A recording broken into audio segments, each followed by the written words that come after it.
The linear hypothesis says that if you double the amount of radiation, you have double the chance of cancer.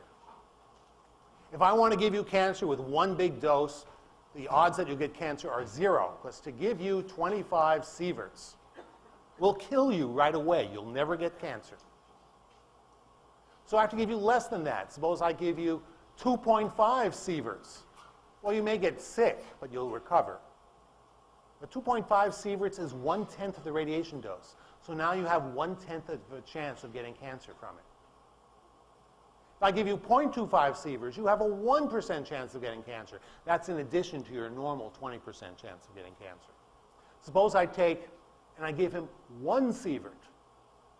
Then he may not even feel radiation illness, because that's about where the threshold is. But he has a 1 chance in 25 of getting cancer, additional cancers. If I give that 1 sievert to 25 different people, we say then we've given 25 sieverts to 25 people. None of them will get radiation illness, because none of them got above the, one is just barely enough to get radiation illness.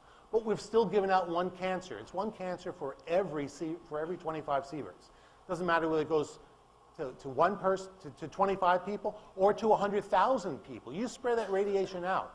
You take your 25 sieverts and divide it by 1,000. So you get 25 millisieverts. And give it to 1,000 people, we expect 1 extra cancer. You give 25 people 1 sievert, and you don't have anybody dying of radiation illness. It doesn't work that way.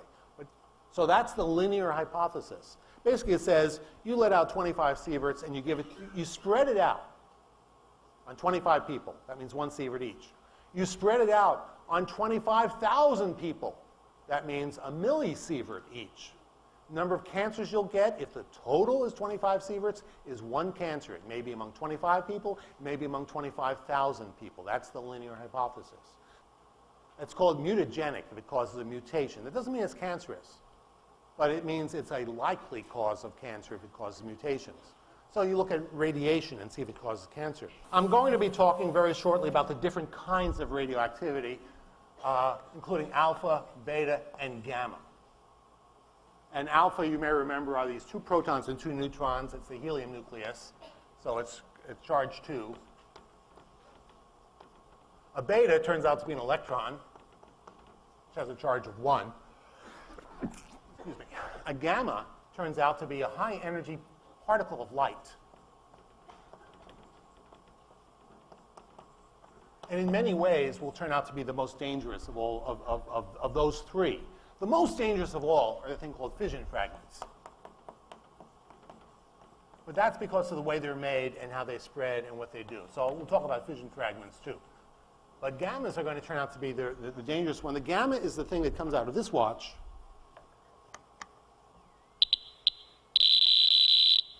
But not out of my watch.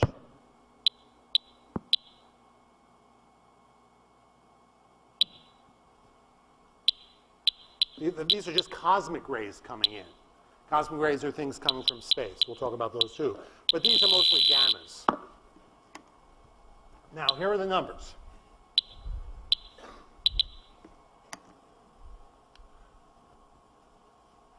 You remember that 1 sievert equals 100 rem is the threshold for radiation sickness.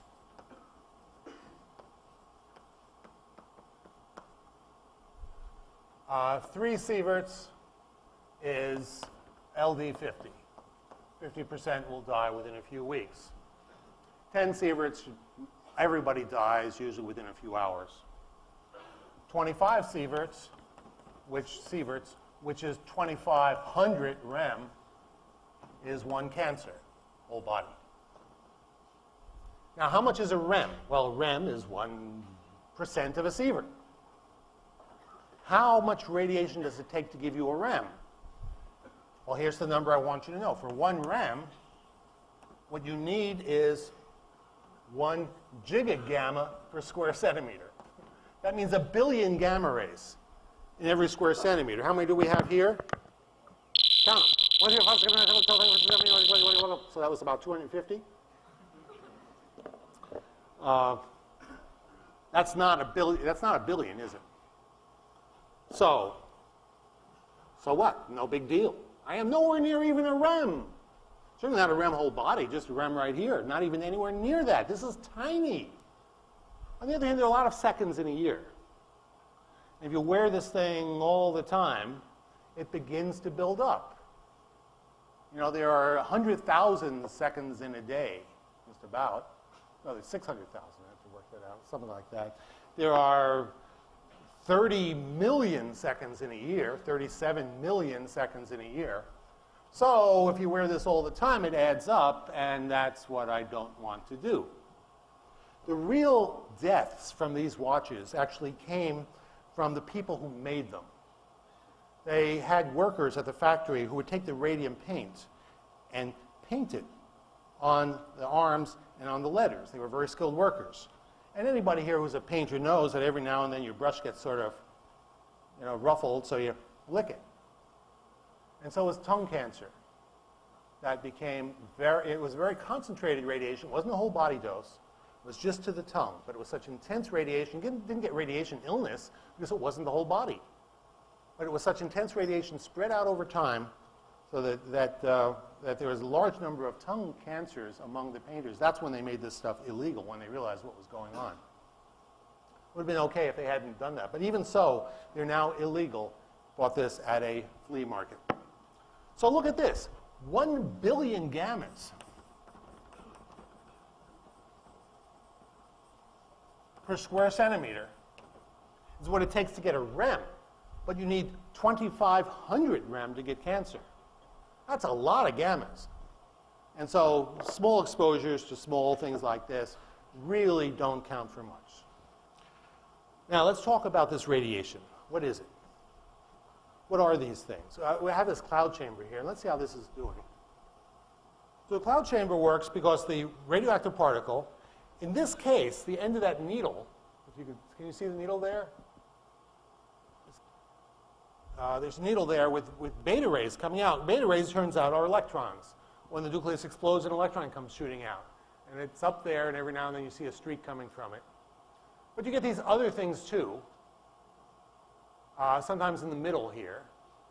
Those are cosmic radiations. These are things, and some of them are radioactivity from the wood. As you've read the chapter, you know we're all radioactive. We know wood is radioactive. All this stuff is radioactive. We'll be talking about that now.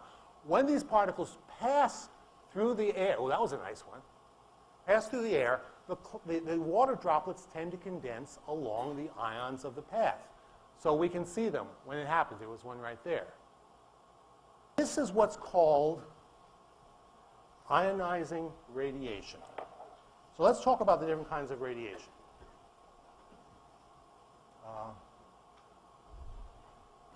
It's a list of them, alpha, beta, gamma. The alpha turned out to be a helium nucleus. It's a very common particle that pops out, 2 protons and 2 neutrons, when you have a radioactive nucleus explode. And it happens in the ground from all the thorium and uranium that's down there. And when these particles come out, they're charged particles. They have positive protons on them. They attract electrons. They usually pick one up. They become a helium. The helium is now underground. It's a gas. It goes through the rock until it reaches something where it can't rise anymore. Its major technical use is to provide the coolant liquid for superconductors. Sometimes this is just an electron. It wasn't known for a long time. It's just an electron. Gamma rays are something quite different. Now, both of these are charged particles. They have a charge. So when they shoot through matter, like a bullet going through matter, they have an electric charge, and if there's an atom nearby, the electron will be attracted to the alpha particle, or it'll be pushed away from the beta particle.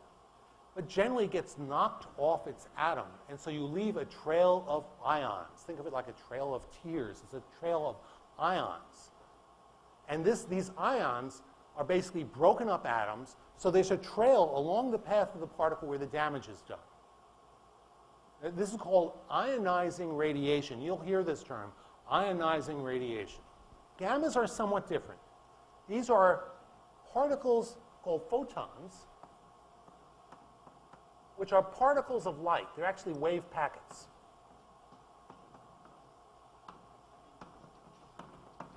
And we're going to be studying them a lot. let me tell you a few things about photons right now.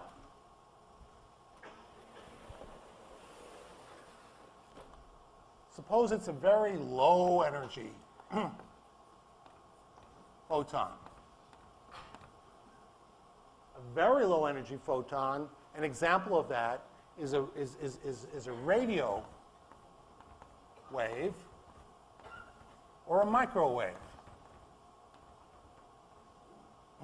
Radio waves and microwaves, the particle of light, it doesn't have any charge. And it's really low energy will even pass right through you, as radio waves will, as microwaves will. They'll pass right through you. Do they do any damage? Well, if they collide, I call these colliding particles, not ionizing, colliding.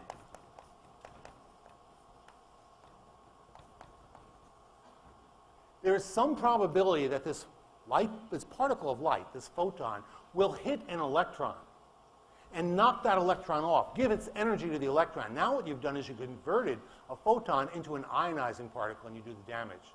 So the damage is all secondary. So a photon, down here there's gamma rays. That's a very high energy.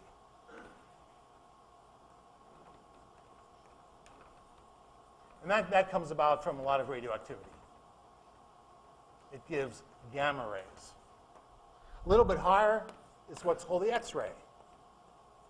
X-rays are, some of it comes from radioactivity. But we can also get it from an X-ray machine. I have one here. This is an X-ray machine. You make X-rays. You can use this thing, make it work. I'll show that to you in a little while. These are all particles of light. In between here, we have infrared light. That's sometimes called heat radiation. If you have a heat lamp and you feel the heat radiation, that is infrared light, heat radiation. The fact that these are all just different energies of light is an amazing unification of physics. These things that behave so differently. We have visible light.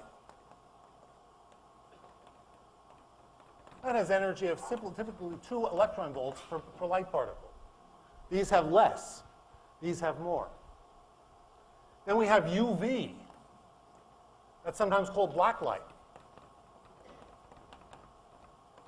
Your sunglasses will often say UV safe. That means the UV from the sun will not get through that. And then a higher energy are X-rays. So these are all particles of light. They have the same property. Some of them don't go very far. Visible light doesn't even penetrate your skin. It goes in a little way. If it's red, it might actually get through a little bit of skin. Whereas X-rays go through your skin, but not the bone.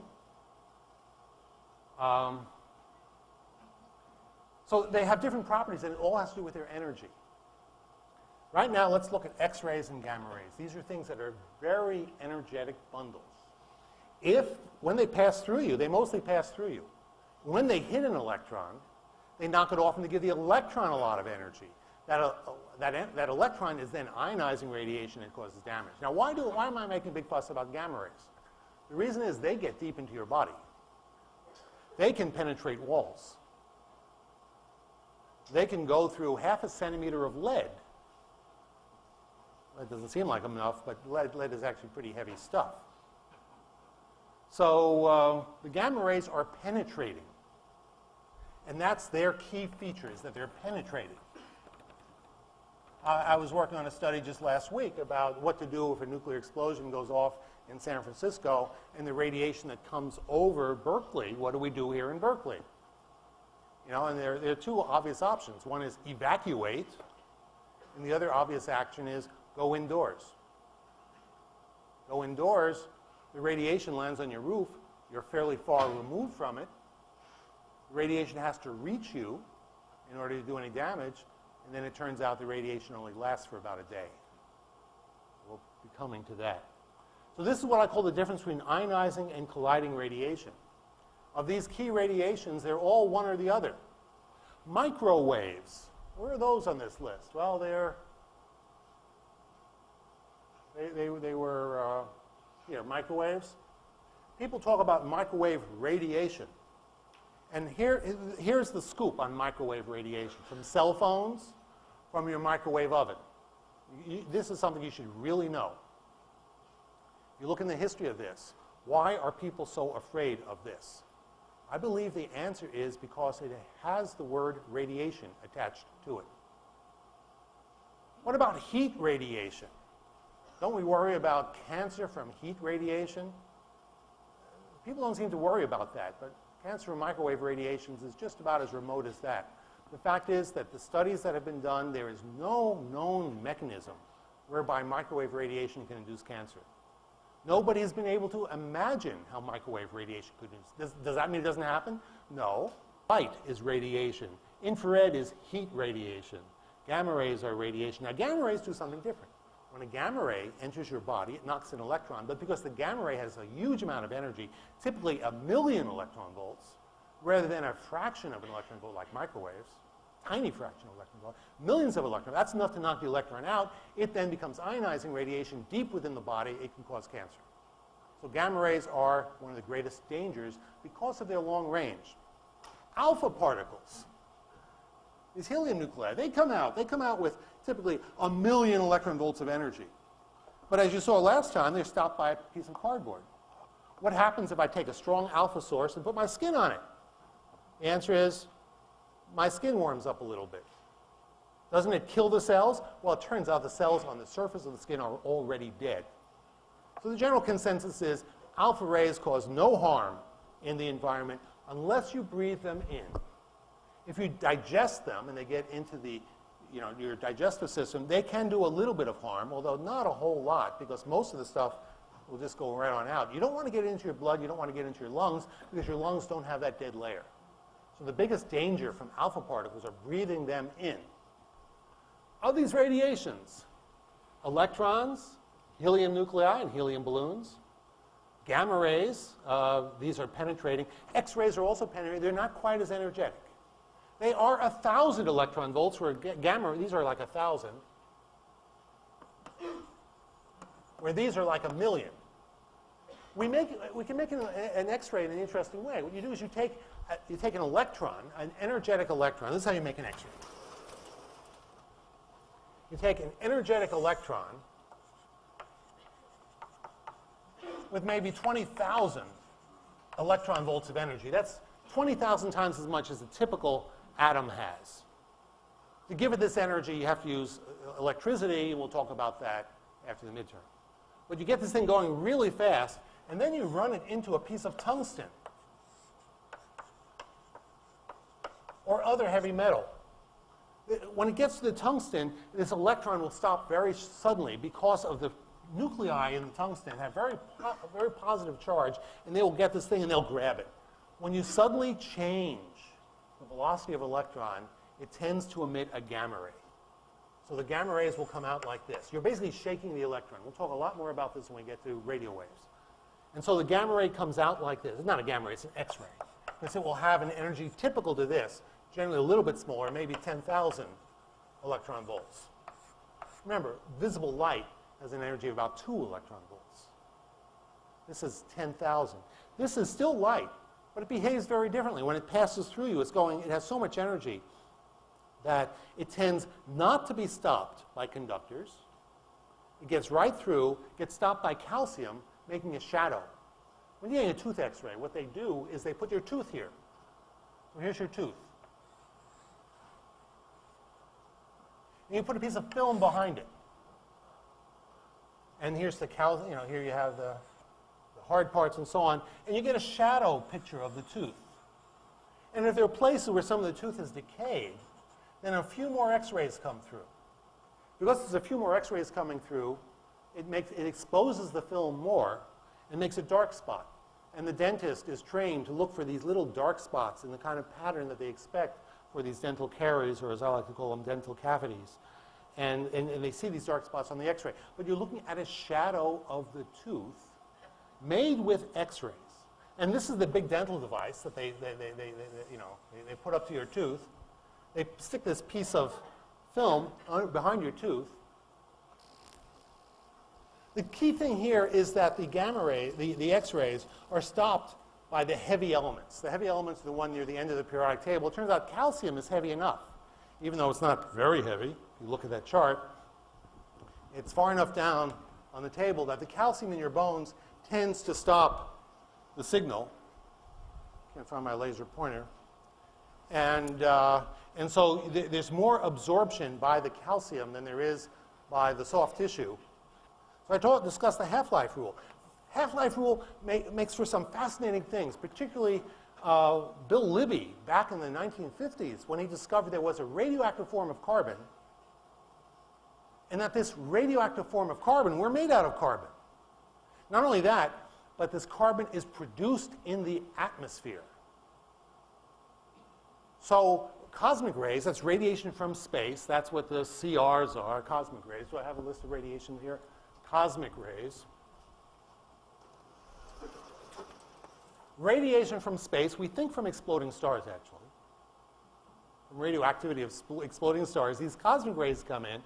They make the atmosphere slightly radioactive. One of the key things they do is they collide with nitrogen-14 and they make something called carbon-14 or radiocarbon. Carbon-14 is also called radiocarbon. And it's made in the atmosphere. Radiocarbon. It's made in the atmosphere by cosmic rays. And then it decays with a half-life of about 6,000 years. So you think it would go away, except it's always being made. And so it's being made at a certain rate, and it decays at a certain rate. The result is the amount in the atmosphere stays approximately constant. Only approximately constant. But it's fairly constant. Assume for this course that it stays constant. Now here are we. And there are the plants. And where do the plants get their carbon? They do it from carbon dioxide in the atmosphere. So plants take in radioactive carbon. What fraction of the carbon is radioactive? 1 part in a trillion. That's 1 part in 10 to the 12th. 10 to the minus 12 of carbon is carbon-14. No, that's not an important number for you to know. But it means but that's almost undetectable, such a tiny part. It's not undetectable because when it decays, it emits a beta particle, an electron, that comes streaming out. So even if you have very little of this stuff, you can take a radiation detector and you can detect the radiation. So you can detect radioactive particles even though they're a tiny constituent. Now think about this. There's 1 part in 10 to the 12th in the atmosphere of carbon. It's carbon-12. Plants get all of their carbon from the atmosphere, not from the soil. They get it from the atmosphere by breathing in carbon dioxide. They make carbohydrates out of it. So they're carbohydrates. Hey, if they last for 6,000 years, half of it will be gone. But most of them are eaten or decay within a few years. So they have all of their radioactive carbon in them. So plants are radioactive. If they get buried underground in oil, then a half-life later, they have a half, and another 6,000 years, half of that. And after they're there for a few million years, nothing left. So oil is not radioactive.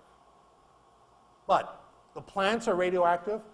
If you eat plants, you're radioactive. About the same level of carbon, 10 to the minus 12. If you eat animals that eat plants, you're radioactive. I know of nobody who isn't radioactive. Once you die, your radioactivity is no longer part in 10 to the 12, 10 to the minus 12. Once you die and have been buried for 6,000 years, your radioactivity is half of that. Because now you're no longer eating. And so when you find a buried bone, you can measure the radioactivity in the bone and tell how long ago it stopped eating. And that's called radiocarbon dating. Why are only a few things radioactive? That's an interesting story too. It's in the book. When the universe was created, when the solar system was created, almost all atoms were radioactive. Almost all. The ones that were radioactive are long since gone. We're left with that tiny little fraction, that tiny little subset of atoms that aren't radioactive. Everything used to be radioactive in the early solar system. Everything was radioactive. And now it's all disappeared. We are the ashes. Ashes of a supernova explosion, which produced mostly radioactive things. We're the few things that are left. Like when, you know, when uranium explodes, out comes this alpha particle. The alpha particle is not radioactive. It hangs around, the uranium's gone. Uranium has a half-life of uranium-235 of 1 billion years. That's why it's mostly gone. Just one last thing in today's lecture that I want to touch on quickly is fission, fusion, and neutron activation. When alpha particles, helium nuclei, or electrons pass through your body, they do damage, but they don't make you radioactive. When a gamma ray comes into you and knocks off an electron, which then damages your DNA, you might get cancer, but you don't become radioactive. Radiation doesn't make you radioactive, with one major exception. And that's neutrons. A neutron is like a proton without charge. Helium has 2 neutrons in it. Carbon, the nucleus has 6 protons and 6 neutrons. These are just like protons, except they have no charge. They have nuclear glue, but they have no charge. What makes something radioactive? It's those balance of nuclear forces. And sometimes, if you add a neutron to a nucleus, it changes the balance of nuclear forces in just the right ways to make it radioactive. That's called neutron activation.